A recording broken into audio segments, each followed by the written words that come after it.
आप सभी परम स्नेही मित्रों, मेरे प्रिय छात्रों एवं बालक एवं बालिकाओं, आप सभी का पुनः एक बार फिर maths by Ankur sir channel पर हार्दिक स्वागत एवं अभिनंदन है।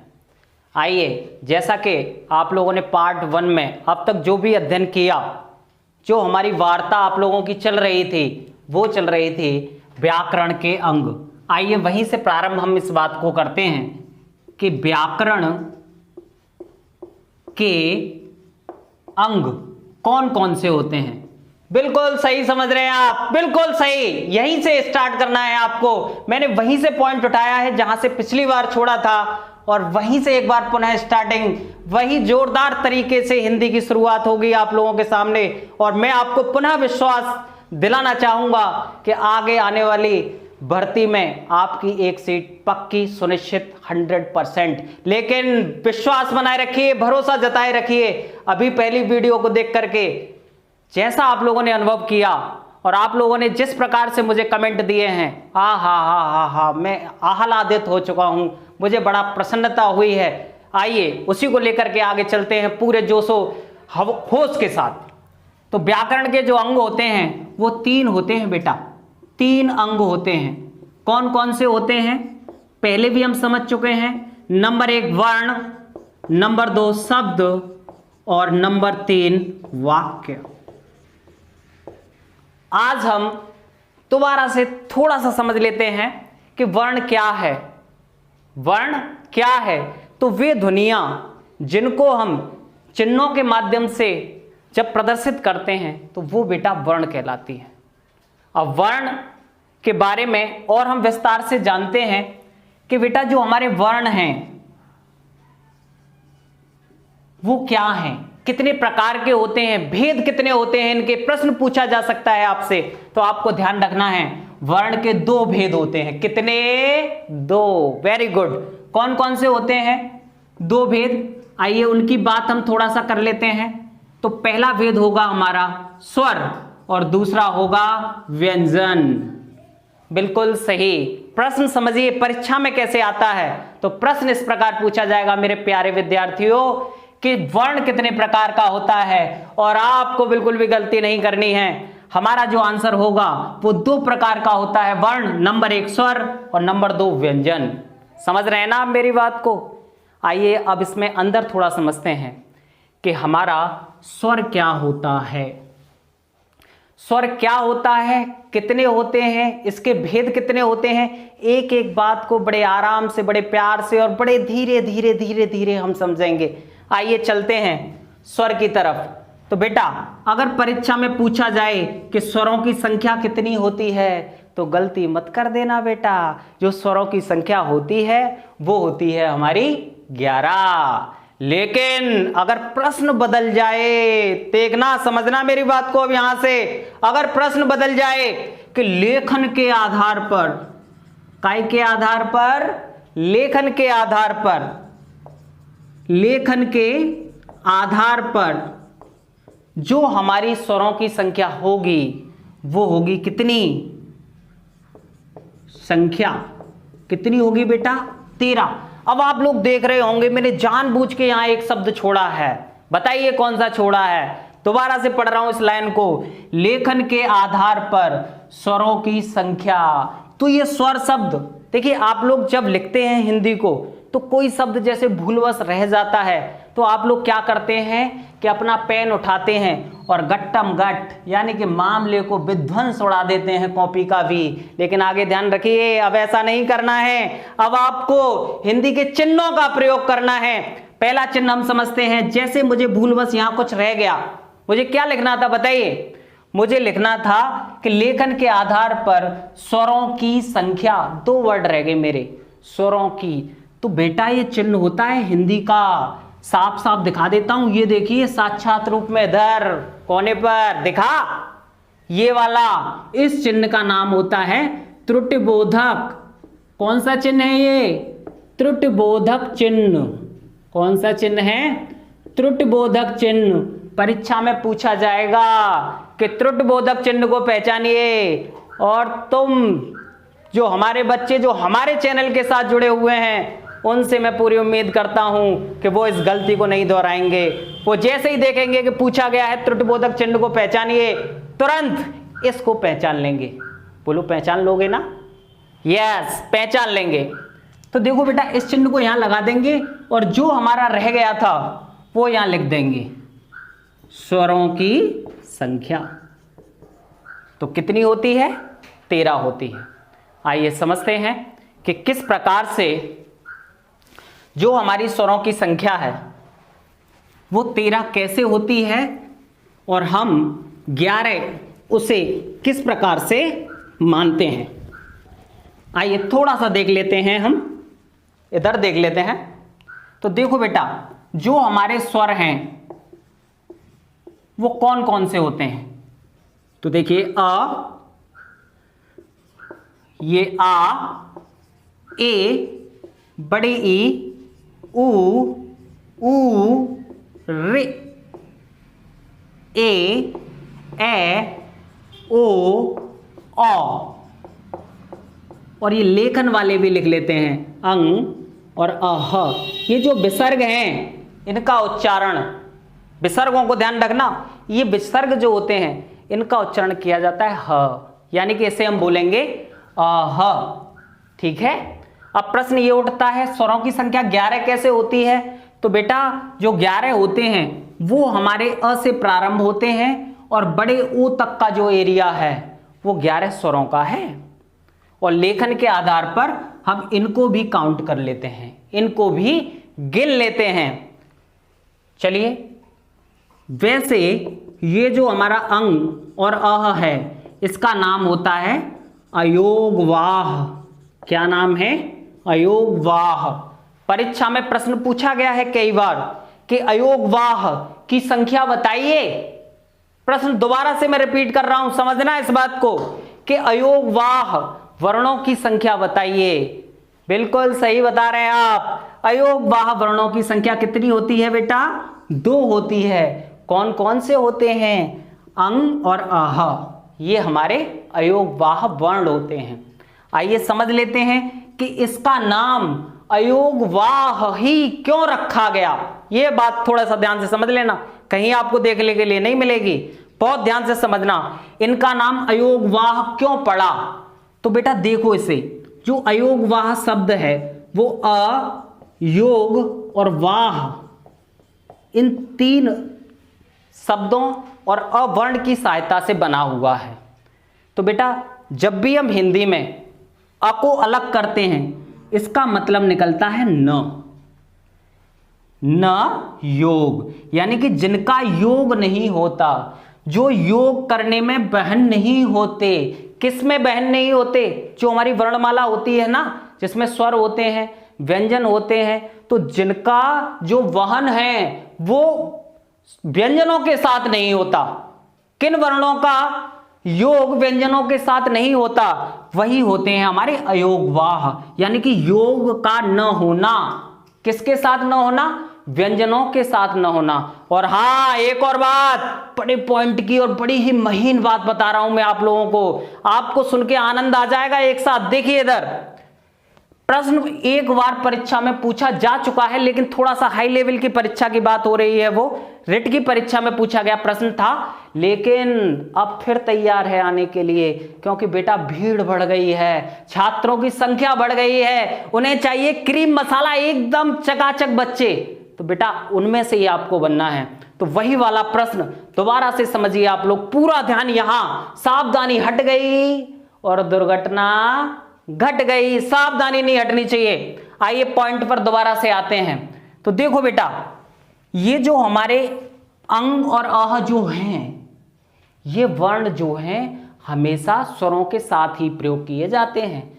जैसे अगर प्रश्न आपसे परीक्षा में पूछ लिया जाए कि कह, ऐसे समझना प्रश्न को मैं लिख रहा हूं, कह में विसर्ग का प्रयोग किस वर्ण के साथ किया गया है। दोबारा से समझो बेटा प्रश्न को कि कह में ये जो विसर्ग आपको दिखाई दे रहे हैं इनका प्रयोग किसके साथ किया गया है। ऑप्शन आपको कैसे मिलेंगे, चलिए थोड़ा सा मैं बना लेता हूं। तो क के साथ, दूसरा आएगा अ के साथ, तीसरा आएगा एक और दो दोनों, और चौथा वही पुराना उपर्युक्त में से कोई नहीं। तो देखिए आप बिल्कुल भी गलती ना करें, थोड़ा सा ध्यान से देखिए इस कह को। ये जो बना है वो क, और इसमें से क्या निकलेगा अह। तो ये जो विसर्ग लगा हुआ है वो किसके साथ लगा हुआ है बताइए, अ के साथ। दोबारा से समझना मेरी बात को बेटा। प्रश्न कैसे पूछा जाएगा कि ये जो विसर्ग हैं वो या उनसे पूर्व किस वर्ण का प्रयोग किया जाता है। दोबारा से समझना कि विसर्ग से पूर्व, और देखिए कैसी सुंदर सुंदर बातें आपको बताई जा रही हैं। और आप लोग देखिए निष्ठुर नहीं बनिए, लाइक के बटन को एक बार प्रेस कर दीजिए, एक बार लाइक के बटन को प्रेस कर दीजिए। कितनी शानदार बातें आपको बताई जा रही है, बिल्कुल अनोखा अजब निराला तरीका बेटा आप लोगों के सामने, कोई तथ्य नहीं छुपाया जाएगा। लाइक के बटन को एक बार दबा दीजिए प्लीज, मेरे कहने से एक बार दबा दीजिए इस लाइक के बटन को। और देखिए दोबारा से प्रश्न के टाइप को समझने का प्रयास करना आप लोग। प्रश्न कैसे बन रहा है कि विसर्ग से पूर्व किसका प्रयोग किया जाता है। विसर्ग से पूर्व, अब देखिए प्रश्न मैंने बदल दिया, विसर्ग से पूर्व किसका प्रयोग किया जाता है। तो आप हमेशा ध्यान रखना मेरे प्यारे प्यारे विद्यार्थियों कि स्वर का प्रयोग किया जाता है। मैं पूरी उम्मीद आप लोगों से कर रहा हूं कि जितनी भी मेहनत हम आपके साथ कर रहे हैं, आप आगे आने वाली भर्तियों में निश्चित रूप से हमारे चैनल का नाम रोशन करेंगे और मुझे मैसेज करेंगे उसी समय कि हाँ सर वही आया जो आपने पढ़ाया। मुझे ऐसी उम्मीद है बेटा। आइए दोबारा से अपने बिंदु पर आते हैं। तो बेटा आप लोगों ने देखा कि विसर्ग से पूर्व हमेशा स्वर का प्रयोग किया जाता है, और इस प्रश्न में इस विसर्ग से पूर्व आपको देखिए जो बच्चे हमारे चैनल के साथ नहीं हैं वो इस ऑप्शन को चूज करेंगे, और जैसे ही वो इसे चूज करेंगे बेटा नंबर गया। अब आपको सोचना है कि नंबर पाना है या उसे छोड़ना है। तो जितनों को आप चाहते हैं, जिन छात्रों का आप भला करना चाहते हैं, अंतिम और आखिरी मौका बेटा, साथ साथ रहिए, हमारे साथ रहिए, हमारे साथ पढ़िए। मैं आपको विश्वास दिलाना चाहूंगा कि हर प्रश्न आपको यहां से मिलेगा बेटा। आइए पॉइंट पर आते हैं। तो इसका आंसर जो होगा हमारा अ होगा कि विसर्ग से पूर्व अ का प्रयोग हुआ है। और दूसरा प्रश्न मैंने आपको बता दिया है कैसे बन सकता है। जो एग्जामिनर है वो किस प्रकार से चतुराई से प्रश्न को घुमाएगा, और आपको उतनी ही सतर्कता के साथ इसका आंसर देना है। तो देखिए प्रश्न दोनों ही मैंने आपको बता दिए हैं। एक बार पुनः मैं दोबारा से बता रहा हूं कि विसर्ग से पूर्व बताइए किसका प्रयोग किया जाता है, स्वर का या व्यंजन का। तो आपका जवाब क्या होगा, स्वर का। क्लियर। चलिए थोड़ी सी आगे बात करते हैं। बात हमारी चल रही थी स्वर को लेकर को, स्वर के लेकर के बात चल रही थी हमारी कि स्वरों की संख्या कितनी होती है, और आपका जवाब होना चाहिए कितना, 11। और लेखन के आधार पर स्वर कितने होते हैं, तो आप बिल्कुल सही बता रहे हैं। सही ज्ञान आपको हो चुका है कि जो हमारी स्वरों की संख्या है वो बेटा हो जाएगी 13। लेकिन 13 आपको जब करना है जब प्रश्न ये पूछा जाए कि लेखन के आधार पर स्वरों की संख्या कितनी होती है। आइए थोड़ा सा आगे की तरफ चलते हैं। बिंदु को लेकर के हम पूरी ध्यान और पूरी तल्लीनता, और हाँ बेटा एक कॉपी और एक पेन अवश्य रखना बेटा। मेरे कहने से ये बात तो तुम मान लो, अपने पास रखना, क्योंकि कुछ चीज़ें ऐसी हैं जिन्हें मैं लिख नहीं पाऊंगा लेकिन मैं बोलूँगा, और बेटा जैसे ही मैं बोलूँ तुरंत आप लोग अपनी कॉपी पर उसे नोट कर लेना। आप लोगों का भविष्य निश्चित बदलेगा। जैसे ही कोरोना का ये समय निकलेगा, भर्तियाँ आएंगी, और देखिए अभी बीएड की परीक्षा हुई है।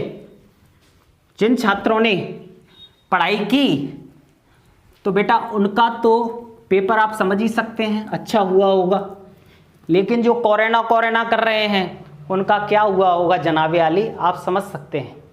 आइए थोड़ा सा आगे की तरफ हम चल रहे हैं। देखिए बेटा जो हमारे स्वर हैं, कभी कभी प्रश्न पूछा जाता है कि उत्पत्ति के आधार पर, किसके आधार पर, उत्पत्ति के आधार पर स्वरों के प्रकार बताइए। दोबारा से समझेंगे इस बात को कि उत्पत्ति के आधार पर स्वरों के कितने प्रकार होते हैं। तो देखिए बेटा, उत्पत्ति के आधार पर 2 प्रकार होते हैं। कितने प्रकार? 2 प्रकार। आइए समझ लेते हैं कौन कौन से। तो बेटा, एक प्रकार होता है हमारा मूल स्वर, और जो दूसरा प्रकार होता है उसको हम कहते हैं संधि स्वर। उत्पत्ति के आधार पर स्वरों के कितने प्रकार? 2। कौन कौन से? मूल स्वर और संधि स्वर। परीक्षा में पूछा जाएगा उत्पत्ति के आधार पर स्वर का प्रकार कौन सा नहीं है।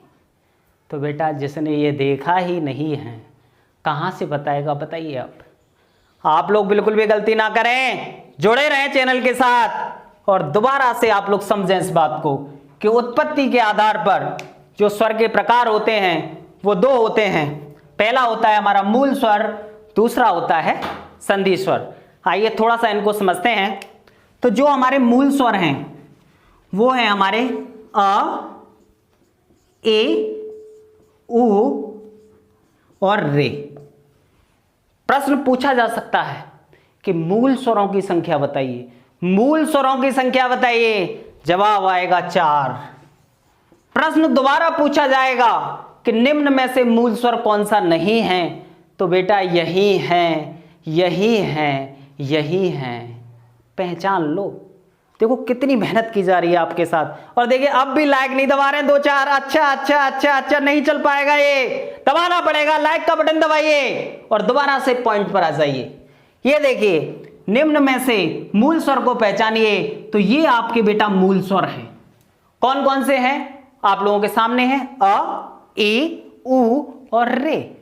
अब बात करते हैं हम संधि स्वर। अब संधि स्वर क्या है? तो बेटा संधि का अर्थ होता है मेल अथवा योग। जैसे ही संधियां आएंगी मैं बताऊंगा इस पॉइंट को दोबारा से। अच्छा, आपके लिए एक प्रश्न जो आपको कमेंट में उत्तर देना है। देखेंगे कौन सा वीर बहादुर विक्रम सिंह इसका जवाब देगा। आइए पॉइंट पर आते हैं। संधि का अर्थ तो मैंने आपको समझा दिया। संधि का अर्थ होता है मेल अथवा जोड़। लेकिन मेरा प्रश्न ये है आपसे कि संधि का विलोम बताइए। संधि का विलोम क्या होता है? संधि का विलोम बताना है आपको। ये मेरा प्रश्न है आपके लिए और मुझे उम्मीद ही नहीं मेरे प्यारे विद्यार्थियों आप इसका उत्तर कमेंट बॉक्स में अवश्य देंगे। आप इसका उत्तर देंगे, निश्चित देंगे। आइए पॉइंट पर आते हैं।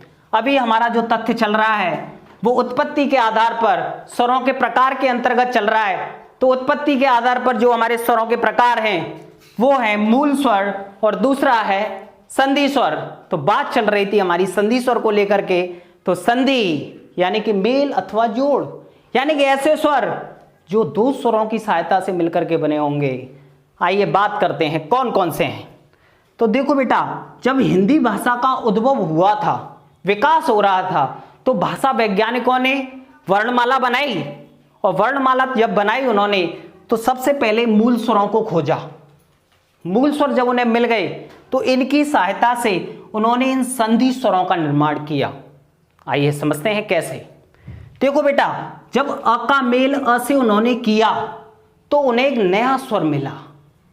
ये देखिए मैं इधर समझाता हूं।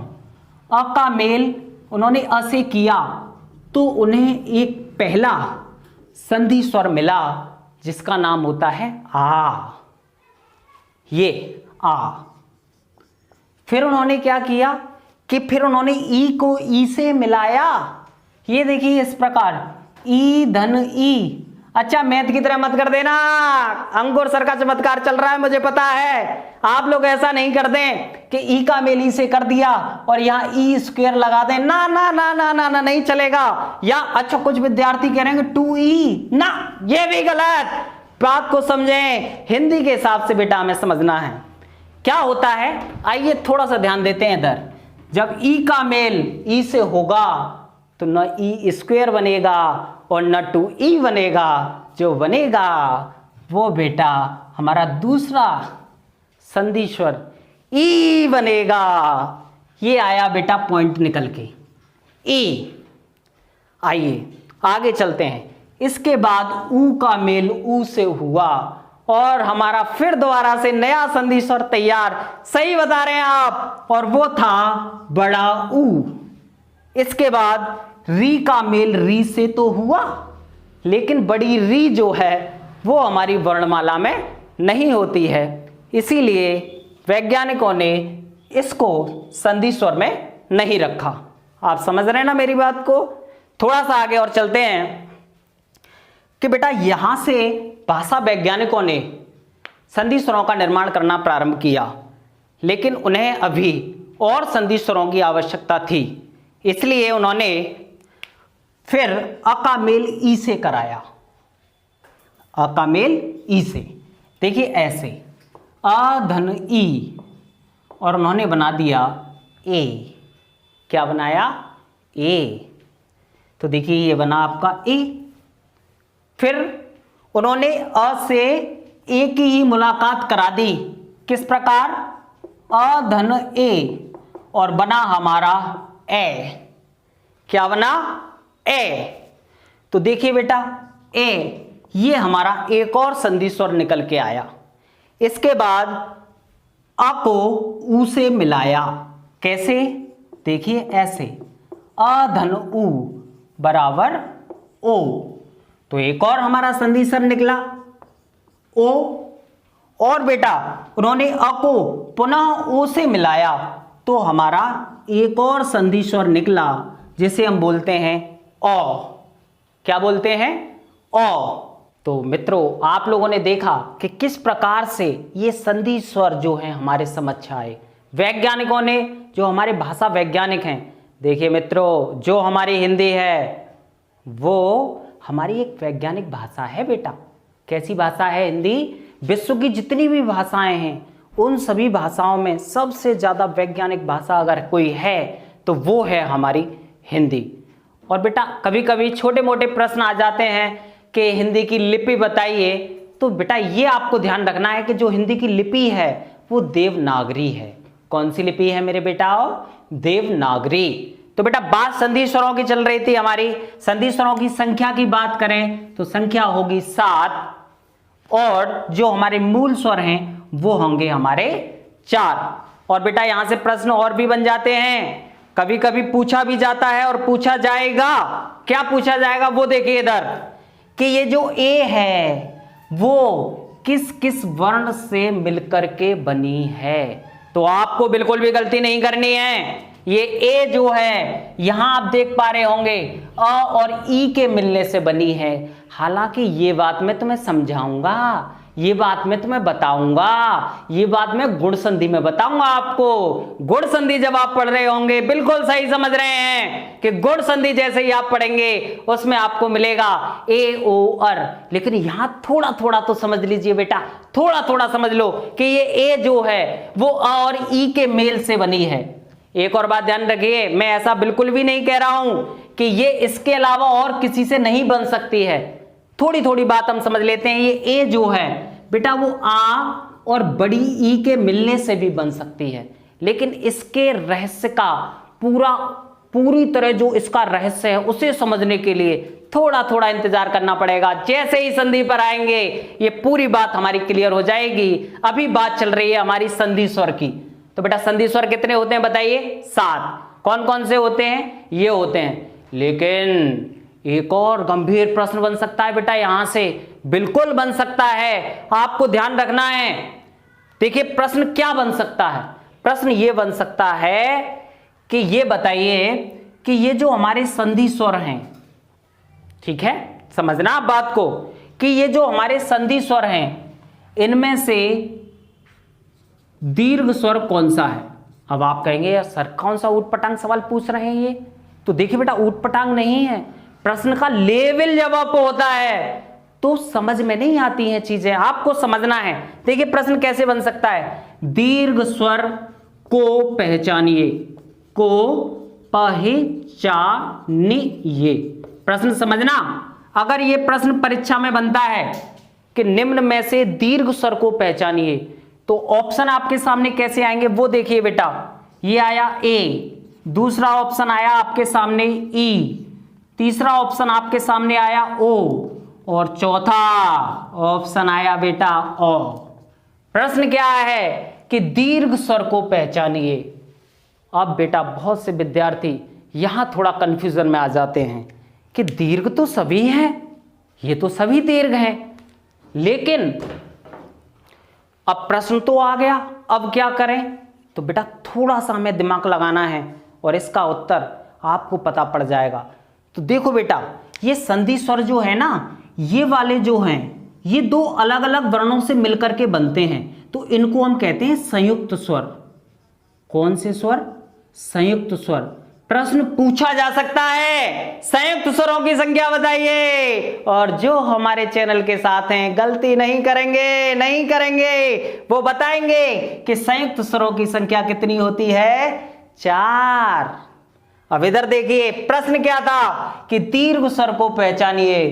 तो बेटा ये जो ए है, ये और ई से मिलकर के बनी है, यानी कि ये तो हमारा कैसा स्वर है? संयुक्त स्वर है कि नहीं बताइए। और ये ओ जो है वो अ और उ अलग अलग वर्णों से मिलकर के बना है, तो ये भी हमारा कैसा है? संयुक्त स्वर है। और ये जो हमारा ओ है, ये बेटा अ और ओ के मिलने से बना है, तो ये भी हमारा क्या है? संयुक्त स्वर है। लेकिन ये जो ई है वो ई और ई के मेल से बनी है, यानी कि यही ई हमारा इस प्रश्न का आंसर होगा, क्योंकि इसे हम केवल दीर्घ बोलेंगे। कहने का मतलब ये है बेटा, अगर मैं आपको थोड़ा सा अच्छी तरह और समझाना चाहूं तो ये संधि स्वर जो हैं, ये दो पार्टों में बनकर के सामने आएंगे। ये वाला जो पार्ट आप देख रहे हैं आ ई उ, इसे हम कह सकते हैं दीर्घ, और ये जो इधर वाला पोर्शन है इनको हम कहेंगे संयुक्त स्वर।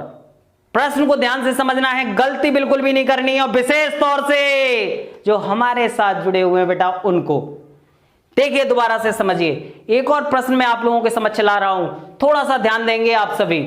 देखो बेटा, ऐसे पूछा जा सकता है, निम्न में से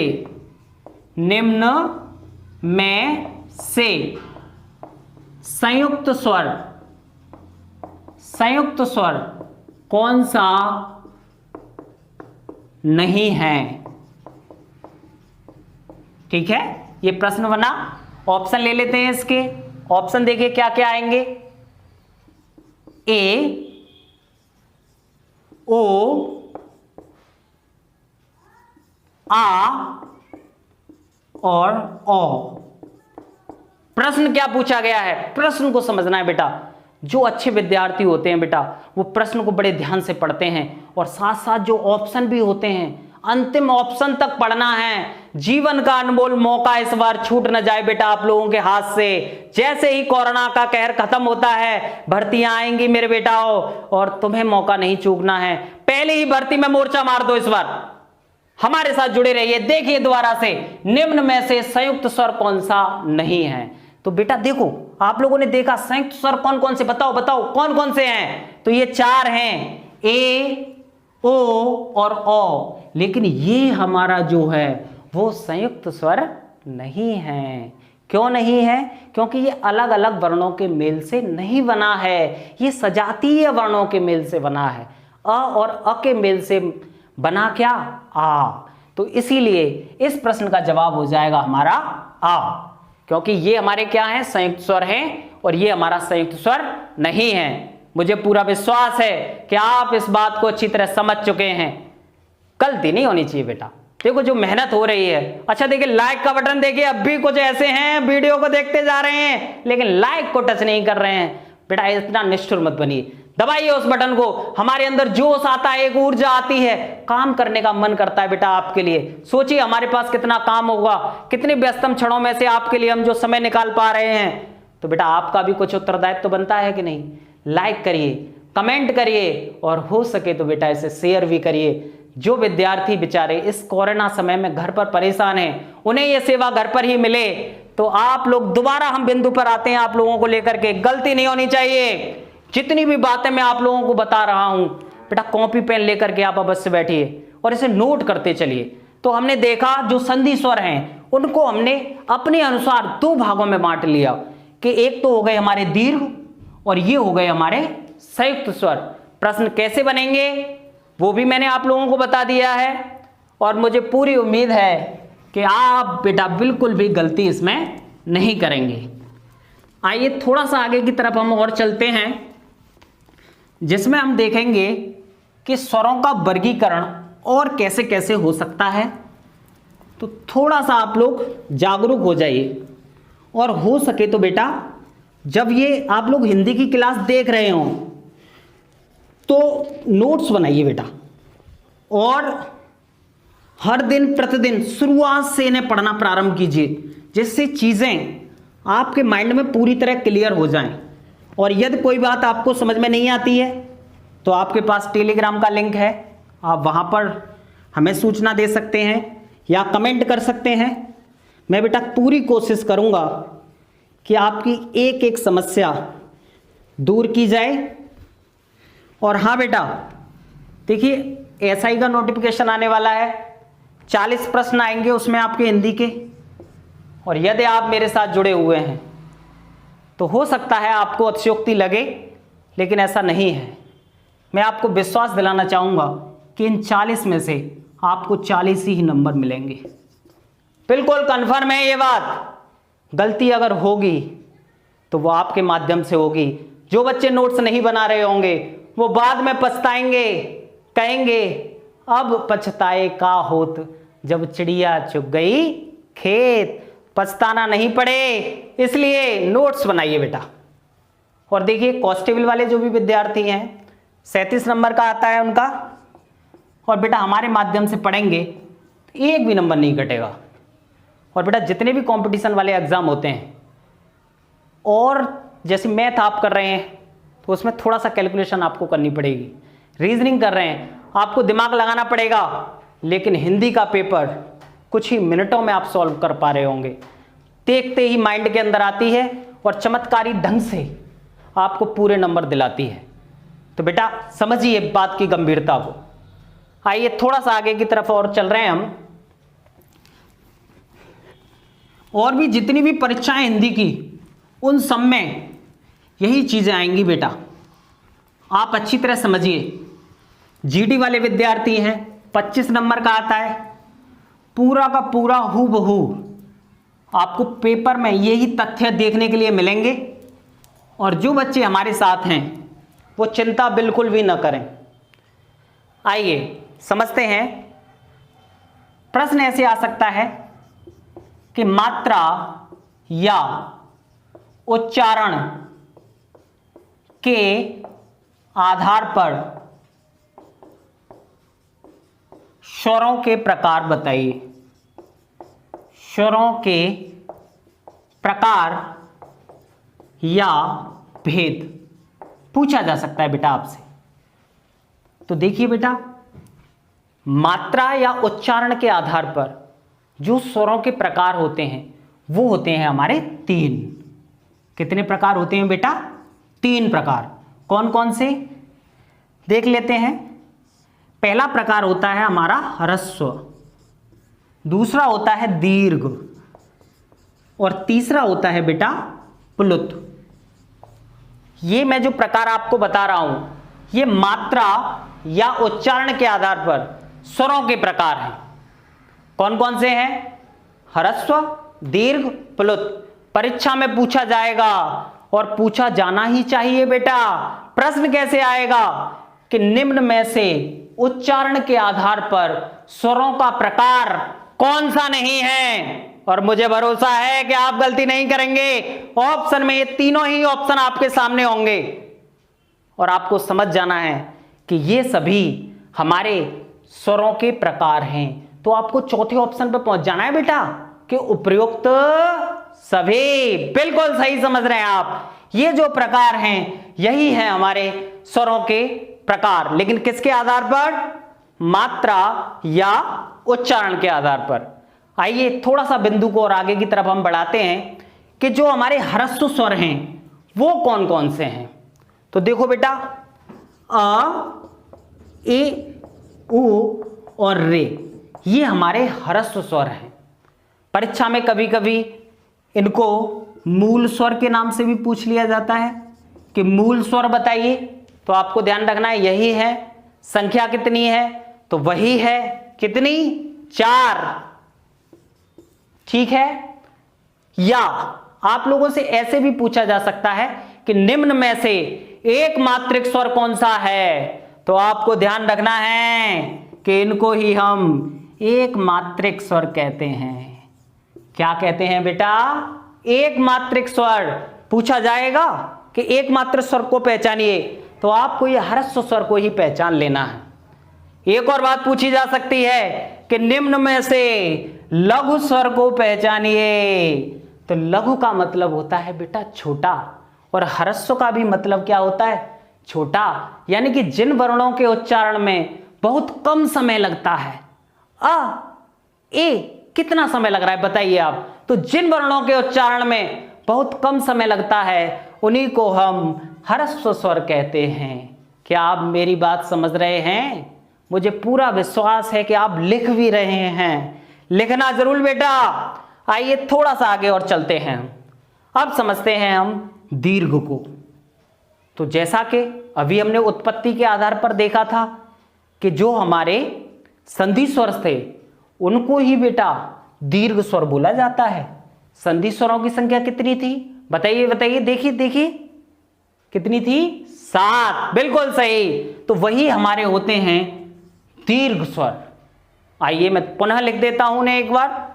वो है हमारे बड़ा आ, बड़ी ई, ऊ, छोटी ए, ओ, औ।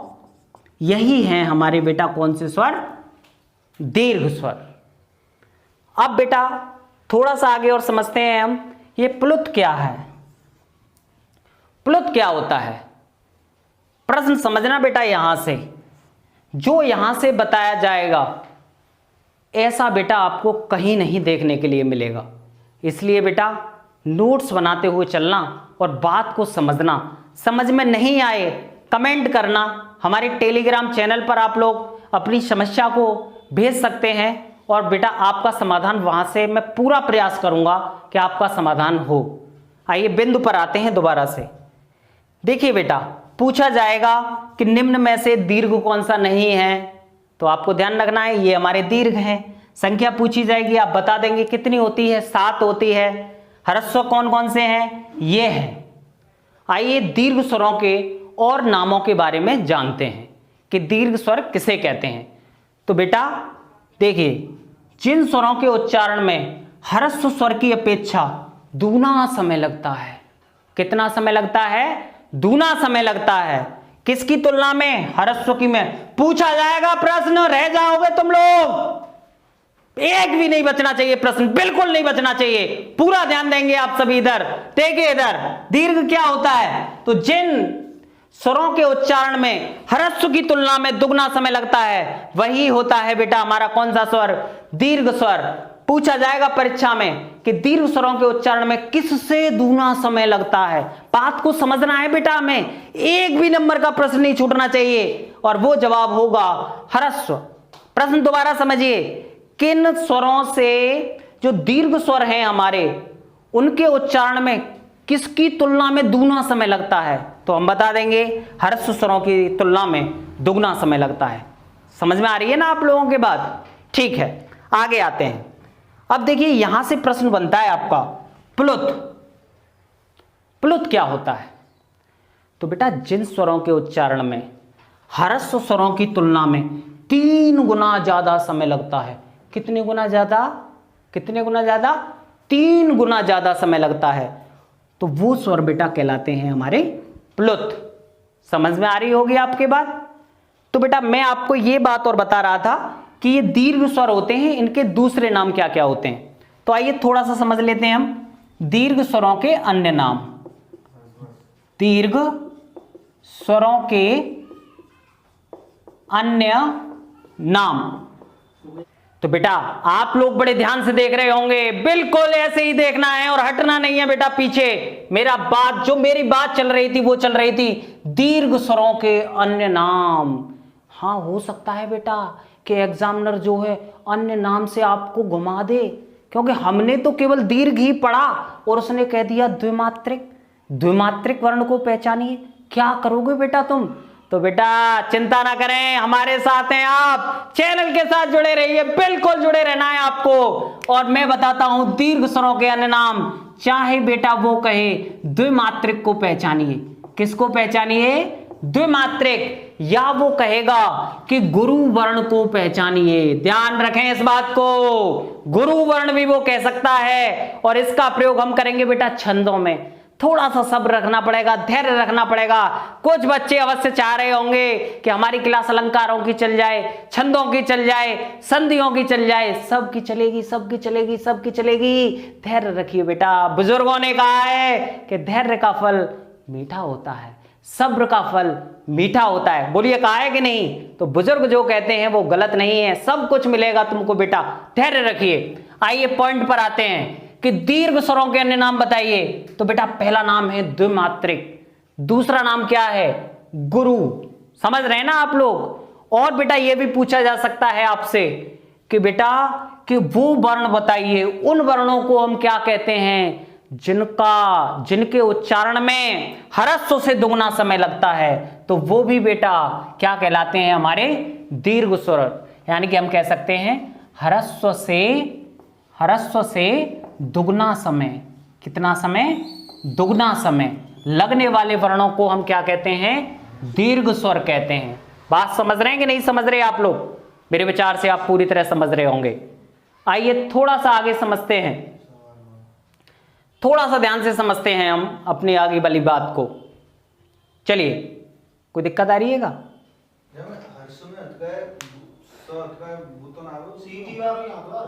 यही आएगा, सही है, मामला चकाचक चल लो।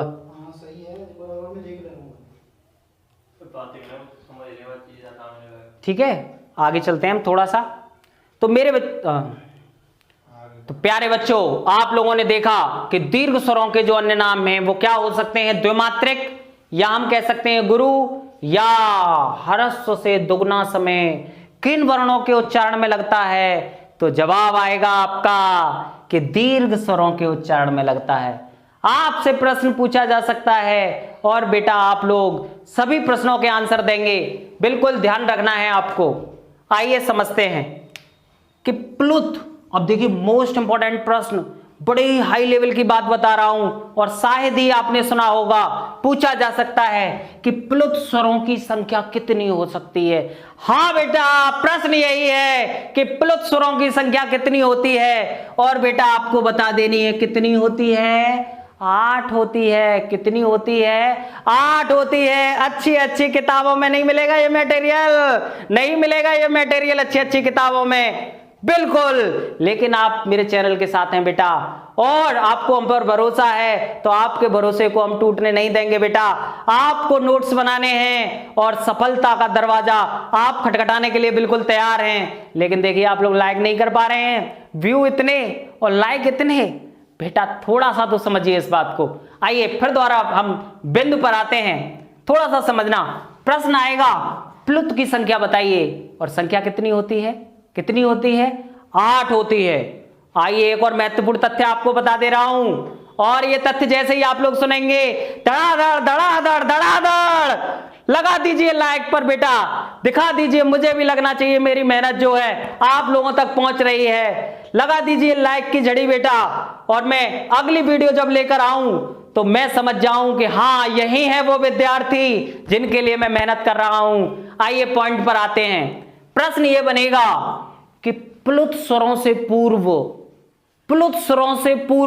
किसका प्रयोग होता है? प्रश्न दोबारा से सुनना कि प्लुत स्वरों से पूर्व किनका प्रयोग होता है? ऑप्शन ले लेते हैं हम, प्रश्न भी लिख देता हूं। प्लुत से पूर्व किसका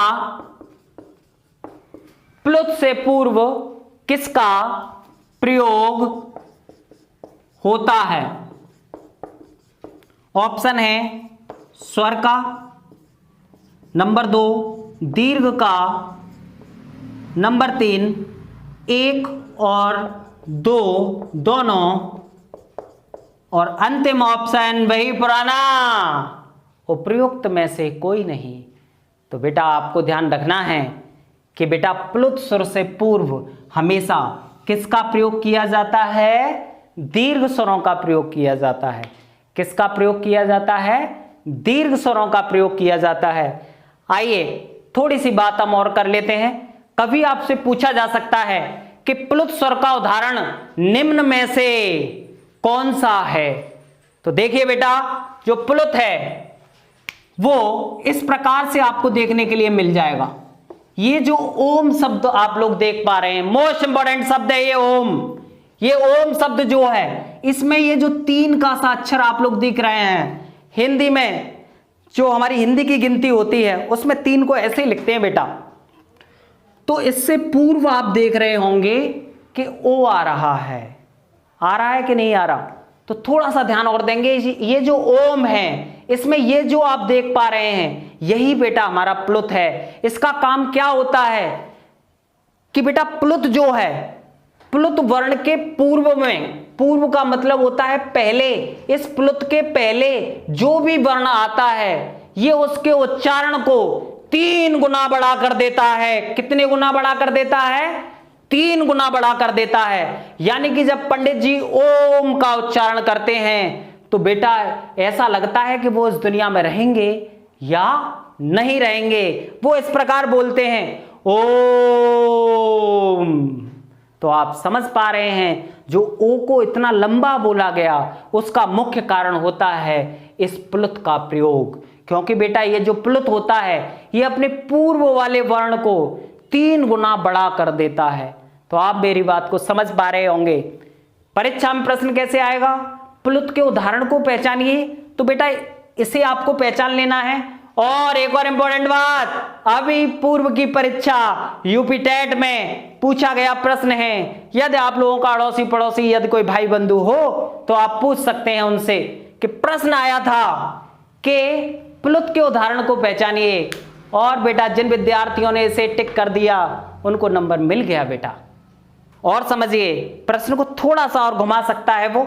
एक टाइप तो आप लोगों ने ये देखा प्लुत का, एक ऐसी सिंबल और होता है, ये भी हमारा प्लुत का ही चिन्ह है।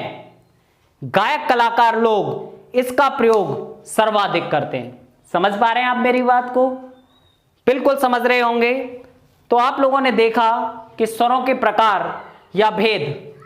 और यदि एक और बात ध्यान रखें, यदि आपसे कभी डायरेक्ट भी पूछ लिया जाए कि स्वर के कितने प्रकार होते हैं तो आप ये 3 प्रकार ही बताएंगे। और तीनों प्रकार आप लोगों को अवश्य ही दृष्टिगोचर हो रहे होंगे, अर्थात दिखाई दे रहे होंगे। आइए थोड़ा सा और समझते हैं कि स्वरों का वर्गीकरण और किस प्रकार से होता है। मेरे विचार से आप पूरी बात को पूरे मनोयोग के साथ सुन रहे हैं और मुझे उम्मीद ही नहीं, पूर्ण विश्वास है कि आप साथ साथ इसके नोट्स भी बना रहे होंगे। नोट्स बेटा अवश्य बनाना, क्योंकि जो नोट्स हम बनाते हैं उनका रिवीजन करने से चीज़ें हमारे माइंड में रहती हैं बेटा। एक बात और आपको ध्यान से समझनी है कि बेटा ये जो हमारी वीडियो का जो लिंक है, यदि वास्तविक आप हमसे प्रेम करते हैं, यदि प्रेम करते हैं तो प्रेम कैसे दिखाओगे मेरे बेटा, वो बताओ। आप कैसे प्रेम दिखाएंगे हमसे? ऑनलाइन पर जो प्रेम दिखाने का माध्यम होता है वो लाइक, कमेंट और शेयर का होता है। आप लोग प्रेम दिखाइए बेटा, अपना गुरु धर्म दिखाइए। लगना चाहिए कि हम उन बच्चों के लिए मेहनत कर रहे हैं जो वास्तव में इस मेहनत के हकदार हैं। तो बेटा इसे फैला दीजिए, शेयर करिए और लाइक और अपनी समस्या का कमेंट अवश्य कर देना, जिससे हम समझ पाएं कि हमारे विद्यार्थियों को आखिर दिक्कत कहाँ आ रही है। आइए बेटा थोड़ा सा आगे की तरफ हम और चलते हैं, थोड़ा सा आगे की तरफ हम चलते हैं और चीज़ों को बहुत अच्छी तरह सीखेंगे, बड़े आराम आराम से सीखेंगे बेटा, ठीक है? चलिए अब हम अगले वर्गीकरण की ओर चल रहे हैं। प्रश्न ऐसे पूछा जा सकता है कि ओष्ठ की स्थिति के आधार पर स्वरों के प्रकार, स्वरों के प्रकार। थोड़ा सा ध्यान देंगे बेटा आप सभी कि ओष्ठ यानी कि होठों की बात कर रहा हूं, लेकिन परीक्षा की लैंग्वेज मैंने आपके सामने लिखी है, मैं आपको समझा सकता हूं।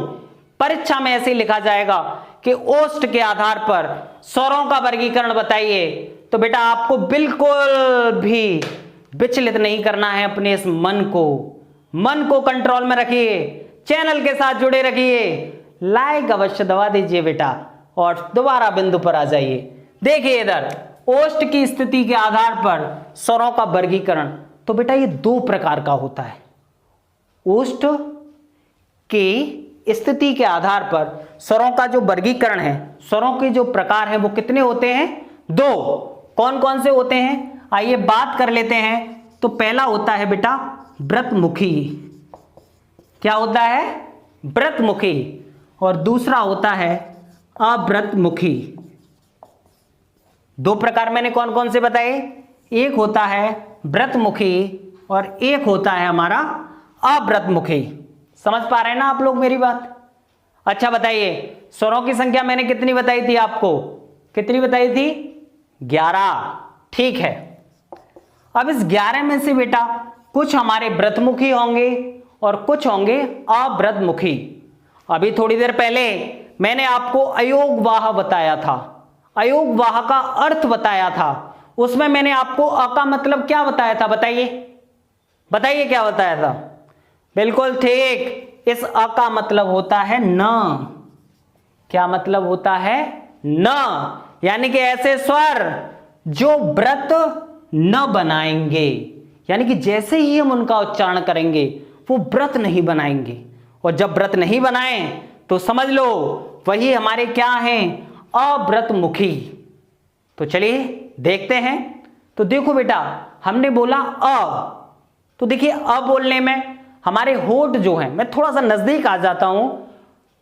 अ बोलने में हमारे होठ ऐसे के ऐसे रहते हैं। इसका मतलब है कि जो अ है वो हमारा अव्रतमुखी होगा। लेकिन जैसे ही हम ऊ को बोलते हैं, देखिए ऊ, होठों का मामला एकदम गोल, यानी कि एक व्रत बन जाता है। और जब व्रत बन जाए, जिन स्वरों के उच्चारण से बेटा व्रत बन जाए, बिल्कुल भी गलती नहीं करेंगे। अब तो लाइक दबा दो बेटा, कितनी मेहनत की जा रही है आप लोगों के साथ, आप समझ पा रहे होंगे इस चीज को। तो जैसे ही बेटा हम ऊ बोलेंगे तो व्रत बन जाता है, और ऊ वर्ण जो है वो हमारा व्रतमुखी है। क्या है? व्रतमुखी है। इसके बाद ऊ, ठीक है, ओ और ओ। तो बेटा ये जो चार वर्ण हैं ये हमारे कहलाते हैं व्रतमुखी। समझ रहे हैं ना आप मेरी बात को? परीक्षा में प्रश्न कैसे आएगा? परीक्षा में ऐसे पूछेगा, निम्न में से व्रतमुखी वर्ण कौन सा नहीं है? तो ध्यान रखना मेरे प्यारे प्यारे बच्चों, बिल्कुल भी गलती नहीं करनी है। और विशेष तौर से जो हमारे चैनल के साथ हैं, जो इस वीडियो को देख रहे हैं, जो नोट्स बना रहे हैं और जिस समय भी बना रहे हैं, वो बेटा गलती नहीं करें। वो अवश्य ध्यान रखें कि ये जो हमारे चारों वर्ण हैं ये हैं हमारे व्रतमुखी। और इनके अलावा बताइए स्वर कितने होते हैं? कितने होते हैं? 11 होते हैं। और 11 में से 4 हमारे हो गए व्रतमुखी। तो बेटा 11 में से 4 कम कर दीजिए, 11 में से 4 कम कर दीजिए, बिल्कुल सही। तो जो 7 होंगे वो होंगे हमारे अव्रतमुखी। समझ पा रहे हैं ना आप? और परीक्षा में आए, मौका चूक न जाना मेरे बेटाओ, मौके को चूकना नहीं है, मौके पर चौका मारना है और नंबर ले लेने हैं। हिंदी का एक भी नंबर यदि कट गया तो बेटा मैं अपने आप को यह समझूंगा कि मैं आप लोगों के साथ मेहनत नहीं कर पाया। पूरा ध्यान देना है, पूरी तल्लीनता, पूरे मन, पूरे विश्वास के साथ आप लोगों को पढ़ना है। और मेरी गारंटी है हिंदी का नंबर नहीं जाएगा आपका, एक नंबर उधर से इधर नहीं जाएगा। पर लाइक करते रहिए, मेरी समझ में आना चाहिए, मुझे लगना चाहिए कि हाँ हम जो पढ़ा रहे हैं वो हमारी बात आप लोगों तक पहुंच रही है। और बेटा इसे शेयर ज्यादा से ज्यादा करिए, जिससे हम ज्यादा से ज्यादा विद्यार्थियों का भला हो सके। वो बेचारे कोरोना की वजह से अपने घर से निकल नहीं पा रहे हैं, उन्हीं के लिए ये मेहनत की जा रही है। पहुंचाएं, शेयर करें, लाइक करें और कमेंट करें। और यदि कोई समस्या है तो बेटा निश्चित रूप से हमारे टेलीग्राम चैनल पर आप लोग अपनी समस्या को भेजेंगे और मैं आपको विश्वास दिलाता हूं कि आपकी एक एक समस्या का समाधान किया जाएगा। आइए बिंदु की ओर बढ़ते हैं। तो आप समझ पा रहे होंगे कि जो हमारे व्रतमुखी जो स्वर हैं वो कौन कौन से हैं? 4। अब इनके अलावा बचा क्या क्या? तो देखिए बेटा अ को हमने बोला तो व्रत तो बन नहीं रहा, तो वो होगा हमारा अव्रतमुखी। आ तो इससे भी नहीं बना। इसके बाद हम चलते हैं ए, ई और ऊ बोलने पर बिल्कुल मामला गोल, और इसी गोल को कहते हैं हम व्रतमुखी। आइए थोड़ा सा आगे और चलते हैं हम। फिर हमारा रे जो होगा वो होगा अव्रतमुखी। फिर हमारा ए ये होंगे हमारे अव्रतमुखी। तो आप लोग समझ पा रहे होंगे कि किस प्रकार से हमने देखा कि स्वरों का वर्गीकरण ओष्ठ के आधार पर यानी कि होठों के आधार पर किस प्रकार से हुआ। तो बेटा इससे आगे की बातें मैं आपको अगला पार्ट बनाऊंगा, एक अगला भाग हम बनाएंगे और इसमें इसी चमत्कारी ढंग से मैं आप लोगों के समक्ष प्रस्तुत होऊंगा। तब तक के लिए आप सभी प्यारे प्यारे विद्यार्थियों, मेरे शुभचिंतकों को मेरा हार्दिक प्रणाम, धन्यवाद। आप लोग जुड़े रहें, विश्वास बनाए रखें। धन्यवाद।